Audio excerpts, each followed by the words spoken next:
December 2016, we gather before this flag to remember our heritage and our long forgotten ancestors who bequeathed to us the very ground upon which we stand. We, the people of Montagna, have been blessed by the divine gift that we have inherited from our ancestors. These gifts are embroiled in the flag which we received from our father. ภาษาไทย One moment. ถืออยู่จงฟังเถิดวันที่ 14 ธันวาคม คริสตศักราช 2016 เราท่านได้มาพร้อมเพรียงกายใจกันเป็นหนึ่งเดียวณเบื้องหน้าธงชัยแห่งแสงสว่างและความจริงอันสูงสุดในสถานที่ศักดิ์สิทธิ์แห่งนี้เพื่อเป็นการแสดงความรักเคารพศรัทธาและประจักษ์พยานต่อความยิ่งใหญ่แห่งพระบิดาผู้ทรงประทานพรศักดิ์สิทธิ์ทั้งปวงแก่มวลมนุษย์ผู้บรรพชนของเราท่านทั้งหลายเราท่านจึงเป็นทายาทผู้สืบทอดรับมรดกแห่งพระพรนี้อย่างถูกต้องดีงามชอบธรรมสมบูรณ์ด้วยเกียรติและความสง่างาม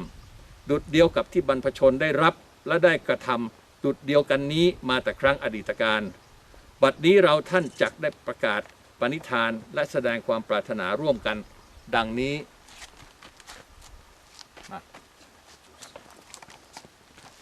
Now on the right hand side and they will repeat after you. Yes? After the first verse. เนื้อหาตาจะเป็นปัดข้อที่สิบมาเทียบเป้ You will read all and then they repeat. We hold dear the ideals of peace, freedom, equality, fraternity, equal right, dignity, prosperity, self-determination, heritage, harmony, and the right to defend and protect our ideals and our values. Let it be known on this holy and auspicious day, before this flag, that we, the people of Montagna, pledge to honor, uphold, and cherish our heritage as our divine right. Let all men who inhabit this earth know that we have divine right from our Creator to exist and enjoy the fruits of this world, which unites us in our heritage. Therefore, let us go forth to fulfill the divine command, which is our sacred destiny and duty, to increase, multiply, and fill the earth with noble deeds. Long may the people of Montagna live and honor the pledge made this day to this flag that unites us.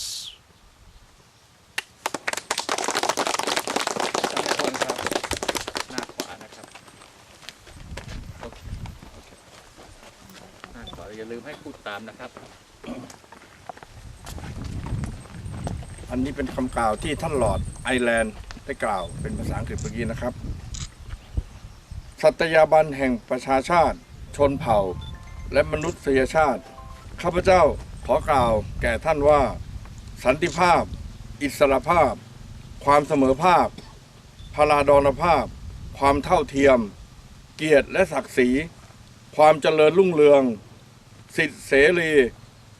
ในการเลือกใช้ชีวิตอย่างมีความสุขในความเป็นมนุษย์คือมรดกแห่งศิลปวัฒนธรรมความกลมกลืนกับธรรมชาติเป็นของท่าน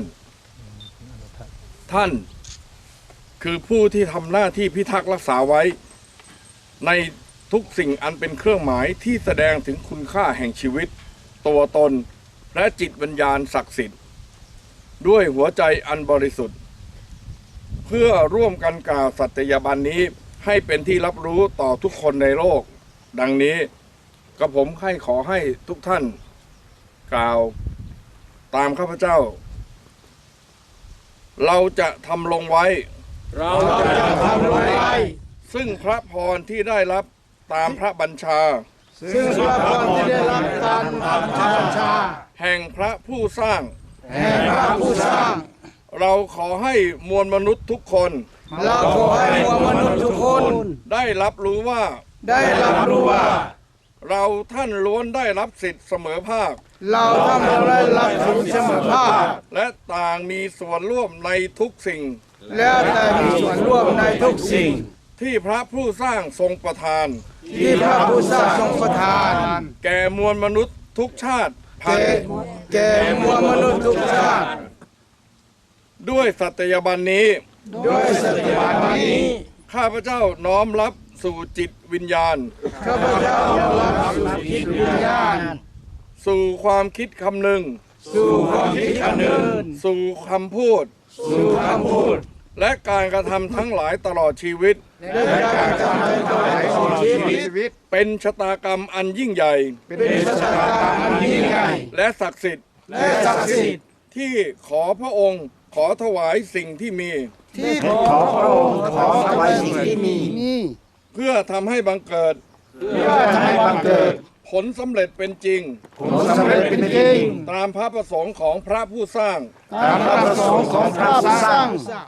ปรากฏขึ้นอย่างยิ่งใหญ่ ปรากฏขึ้นอย่างยิ่งใหญ่ สง่างาม สง่างาม บริบูรณ์ บริบูรณ์ และเป็นนิรันดร์บนโลก และเป็นนิรันดร์บนโลก ขอบคุณครับ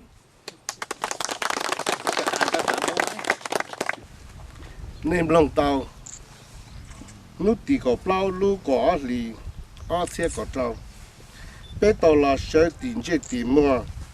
đời tu chi ngang cho bé cha chè thế bé cho bao công nhiều chữ của bé chỉ cho cá tiền lỡ giờ cho chè để ăn ở bé nên nuôi chú cho bé nuôi nào bé chồng năng mong ra nhà mua mong hành của tàu在国盟贴证据亚洲湖南的被曝光日子，将国盟我被倒在鸟后来起那亚南的被冷子，被人去考路年主义大家呢，给他人给一盆给挖火西乱。给贡献，给家人，给门毛，给莫发火西罗，给本事，根据，给这些，都在地台贴祝福，所以啊，我准备几件贴莫努力，小弟这地莫的都进努了。被唐家中贴几节点努那样努出生努得湖都被总能蒙着伢学到被有他后时贴有容些浪车被路根据我被倒在亚德湖浪的也少还做一种能好在阿路过宝典，被莫在亚德湖浪的被堵住我几个被倒在做也好，感度去我这被了我能，要领导被人们故乡了，我做也搞到这里。老路真的也少，我要路好片出生贴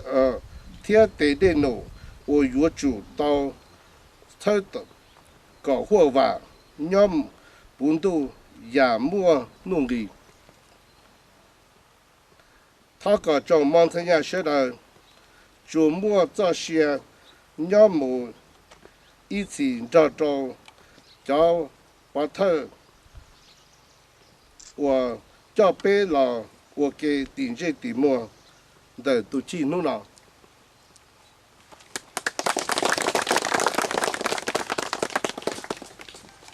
ข้าพเจ้าขอประกาศให้ทุกท่านทราบว่าสัญลักษณ์ธงผืนนี้และสัญลักษณ์ของงานนี้รวมทั้งมองตันยาเฟเดเรชันนี้ข้าพเจ้าขอมอบให้กับเนียวัง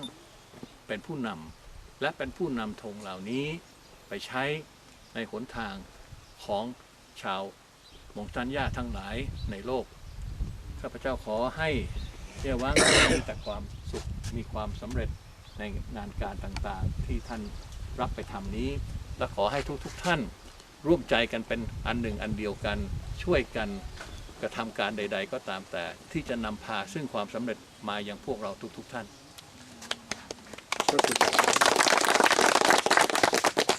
ณขณะนี้ข้าพเจ้าขอเชิญท่านมาชักธงขึ้นเสาสู่ยอด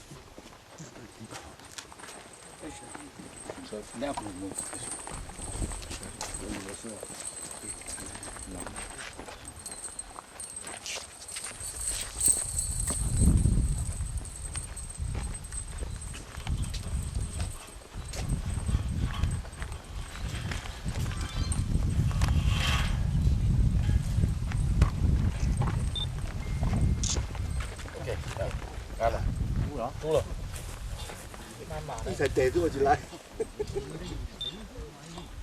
妈妈，跟你去。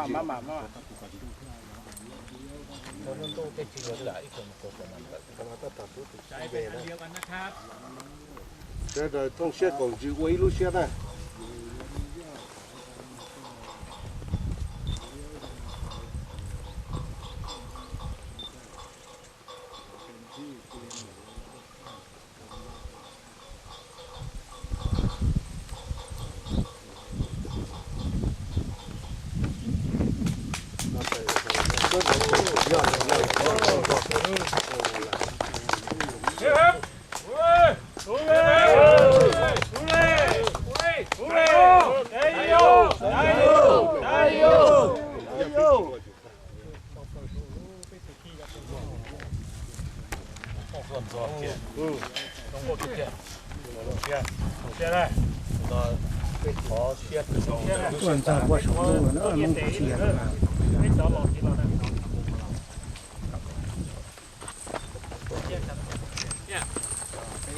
May I present you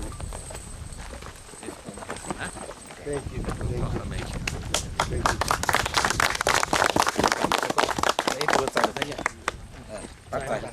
ใส่เลยจนมันจอก็น่าจะโอกาสจะทนจอหรือเตี้ยเลยด้วย 呢ตัว都年底了，呢邊個所以普通高，呢落檔呢落檔咁多房咯，俾我嚟啦，睇啦，俾我嚟，這裡先啦，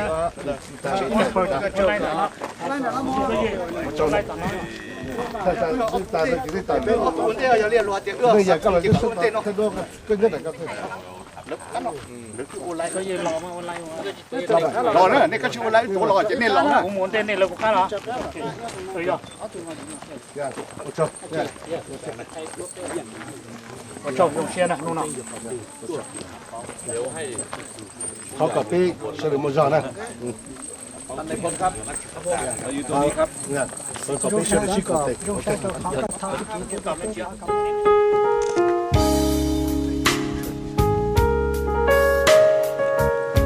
Okay.